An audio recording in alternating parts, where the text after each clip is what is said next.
ज्योतिराव फूले जी के जयंती पर उनकी स्मृति को मैं नमन करता हूँ। साथियों, आज मैं ज्योतिराव फूले जी के ऊपर पड़ने वाले प्रभाव और उनके व्यक्तित्व निर्माण के प्रथम पायदान का कुछ किस्सा आपके समक्ष रख रहा हूँ। आप सुने कि ज्योतिराव के परिवार का उपनाम फूले इसलिए पड़ा या इसलिए पड़ गया था क्योंकि उनका माली परिवार फूलों की खेती करता था। फूलों की खेती में पहले बीज बोए जाते हैं और फिर पानी और पोषक तत्वों से उन्हें या उन नन्हे पौधों को पुष्ट किया जाता है। समय के साथ पौधों में कलियां आती हैं और फिर वे खिलकर फूल बनती हैं। फूले के जीवन और उनकी कृतियों में उनके जो मूल्य, विचार और मनोवृत्ति प्रतिबिंबित होते हैं वे भी कुछ इसी तरह विकसित हुए। ज्योतिराव के परिवार का उपनाम फूले इसलिए पड़ा या इसलिए पड़ गया था क्योंकि उनका माली परिवार फूलों की खेती करता था। फूलों की खेती में पहले बीज बोए जाते हैं और फिर पानी और पोषक तत्वों से नन्हे पौधों को पुष्ट किया जाता है। समय के साथ पौधों में कलियां आती हैं और फिर वे कलियां खिलकर फूल हो जाते हैं। फूले के जीवन और उनकी कृतियों में उनके जो सगुनाबाई क्षीरसागर को अपने बच्चे को देखभाल करने के लिए राजी किया।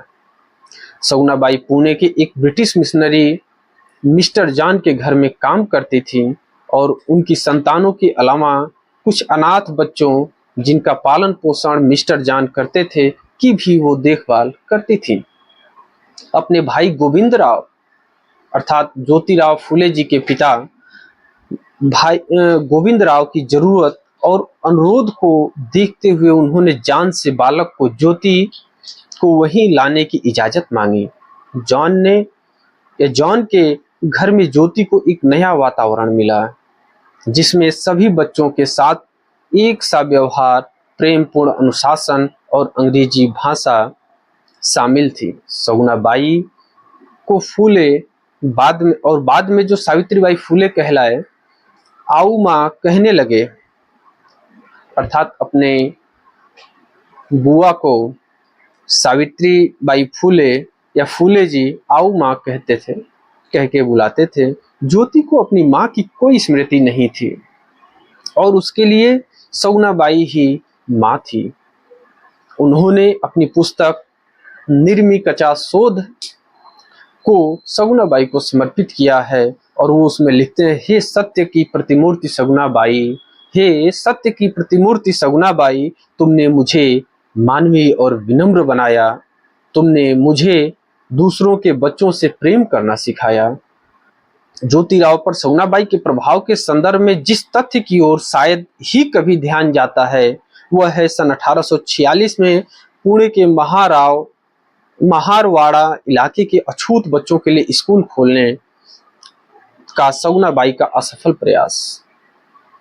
ज्योतिराव फूले जी, जहां तक उस घटना को हम जानते हैं कि ज्योतिराव फूले जी विद्यालय खोलना चाहते थे, अपनी पत्नी को उसमें शिक्षिका के रूप में रखा, तो इसकी नींव कहाँ से पड़ी थी वो चीज यहाँ पे आप देखें कि उसकी नींव उनकी बुआ, उनके पिता गोविंदराव के बहन सगुनाबाई का ये असफल प्रयास था। इसका प्रभाव ज्योतिराव जी पर पड़ा और जो आगे चल के इसे सफल बनाए।